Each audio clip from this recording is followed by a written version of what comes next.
Welcome back, welcome back. They just got Julio Foolio, rapper out of Florida, man. They just hit him up in the car. They pulled up on him in the parking lot, and it looked like they was going through some campus or something like that. As soon as they got to that T intersection, the gray car, all four doors hopped out. They started spraying. Julio Foolio, he was in the Dodge Charger. They knew exactly what kind of Dodge Charger he was in because it was a Scat Pack with tinted windows, and they was riding around playing Julio Foolio's music. So when the ops heard him, they heard him. They heard the music, and they looked over at the car. They seen somebody rolling the window up, and that's when they realized they seen and they caught Julio Foolio's dread wick through the window crack as it was going up, and that's when they got right behind him. They started following him. They took four lefts, and the car was right on them. As soon as they came to that T intersection, the car came and cut him off. They went to the front windshield, started spraying rounds out the Draco right through that man, 7.62s and everything. Rest in peace. This is a sad situation. Julio Foolio didn't deserve to go like this, man, because at the end of the day, what you got to look at is that this keep happening to all the rappers. And Julio, he's been in a beef, in a feud for the longest time. A lot of people are wondering, did Young Ace have something to do with this? Is this one of his main ops? Because they've been dissing each other for years, going back and forth on songs, talking about how they got each other's friends and mans hit up and everything and rolled up in the wood and all that. You could really see how the whole beef started with the song Who Got Smoke, and this is Who I Smoke, and this is what Young Ace said to pretty much Julio Foolio after Young Ace and four of his friends got hit up, and that's when they started beefing with Julio. And so now Julio, he been ducking and dodging, trying to get out the jam. He's like, they've been looking for him for like 3-4 years now, and they finally caught up to him. And this is a sad situation because a lot of people like think that Julio Foolio didn't deserve to go out like that. He was trying to, I mean, both of them were pretty much pushing the beef and egging it on further and further, man. And so if y'all really been paying attention to it, if y'all from Florida, let me know in the comment section right now. Let me know where y'all from. Make sure y'all hit the like and everything. So at the end of the day, you have to realize that this basically was something that everybody knew was going to happen eventually, man, especially with these dudes, these new rappers and all these new youths. They just steady keep doing things in the streets that's not good for them. And basically, they like Julio Foolio, he could have rapped, got his money, but he wouldn't have been as popular and famous. He wouldn't have blown up if he didn't diss the other people. And this is how they really got famous. So it was a whole bad situation when you look at it, and none of them learned growing up. They all have money. So it's like the dudes that got Julio Foolio, they don't got money like Julio does. They're not rappers. They're not making money in shows and checks and stuff like that. So they had to go and get it. Basically, the word on the street is that somebody in Florida put $100,000 on Julio Foolio head. And basically, they're trying to figure out who did it, who the last people. The feds are always going to look at the last people that was beefing with the person that just got hit up. And with the way everything is happening, the last person that Julio was beefing with was basically Young Ace's crew. So you know that they're going to go looking and trying to ask them questions first. And a lot of them people, they're not going to talk. The suspects got away. They didn't find nobody. The camera footage hasn't been released yet, but they know for a fact that it was some small businesses in the area that could have caught it on their Ring doorbell camera and the CCTV, because a lot of time the third-party security company is the person who actually owns and controls where the footage goes and what happens with it. So they could have already took the footage and sold it to TMZ, because you know TMZ always gets the footage of what happens to these rappers and the famous people like right away. They offer at least $75,000-$50,000 for the footage in some cases. And so the prosecutor and the district attorney, they're looking at trying to set an example out of the people that took out Julio Foolio, because they sprayed into the open air and everything. People was walking on the sidewalk. This was in broad daylight. It was in the early mornings and everything. The sun was just coming up. And one thing you got to understand about this whole entire situation and the whole way how everything works in the streets is that a lot of people, it's no time limit on when they could get you.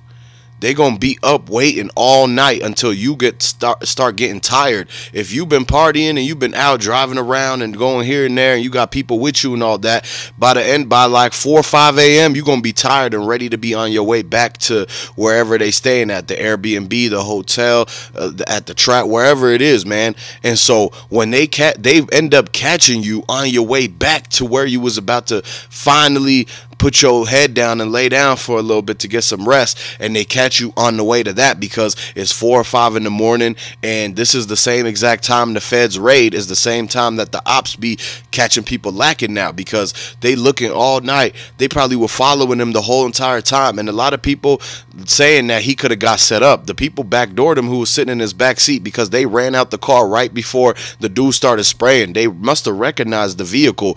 They knew what was going on. Like, at this time, they might have been in on it, man. He could have really got set up from where he was leaving. They could have messaged the ops and said, hey, Julio Foolio in this car going to this place, he on this street, go follow. And basically they could have set him up to get the money that was put on his head. You got to understand, it's hard times right now. People are struggling. There's no more PPPs or nothing like that. And so anybody that out there who don't got nothing, they taking major risks right now. And so that's one of the things. Now, these street dudes that ended up hitting up Julio, they're going to end up telling on each other, because it's a matter of time until they got caught. They're on camera in 4K. They got caught in 4K camera. It's just a matter of time until the investigators come in, and basically the detectives, what they're going to do is they're going to find that footage from that little business that this all happened in front of, and they're going to start playing it in reverse and find out where did the suspect's car come from. Then they're going to go to another camera angle down the street, maybe from a traffic cam or a street cam or another business. Then they're going to see, oh, this is where that car was coming from, so let's keep following it backwards in reverse from the direction it came from. And eventually what you're going to see is that they're going to be coming out of some gas station, maybe out of some apartment complex, maybe out of somewhere where it shows them getting in the car. And when it shows them getting in the car, it's going to show their face, and that's how they're going to be able to identify who the people was, the suspects that hit up Julio Foolio, because they're still at large. They ran from the scene. They fled out of that vehicle and everything, and they were spraying rounds back and forth and everything like that. And so basically, before they got like caught up or police came or anything, they took off running across the street. They jumped fences and bushes and everything like that. So they must have had a separate getaway driver just in the other block waiting for him and everything like that. Usually for them to pretty much carry it out in this manner, how early it happened and everything like that, they must have had this all ready to go. Like, if they catch him, it's on site type of thing. And so at the end of the day, they was riding with the blickies all through town. They was riding around with it. In the minute that they saw Julio and they got their chance, they took their chance and opportunity, because they knew if they don't get him, he's gonna get them, or this is whatever they thinking is all it's a sad situation, because nobody should have to go out like that, man. These dudes could have been making millions or whatever they did and raise their family and stay in their lane and everything like that. But this is why the community is such a tough place to grow up in, because the crab in the barrel situation mentality. Like Julio Foolio, he almost dang near made it. Like, he just one more hit from pretty much being on shows and tours and going to bigger spots. But the dudes that hit him up, they don't want him to shine. They don't want him to make it out of the city and nothing like that. Especially the main haters, his main ops, who pretty much set him up and put that money on his head.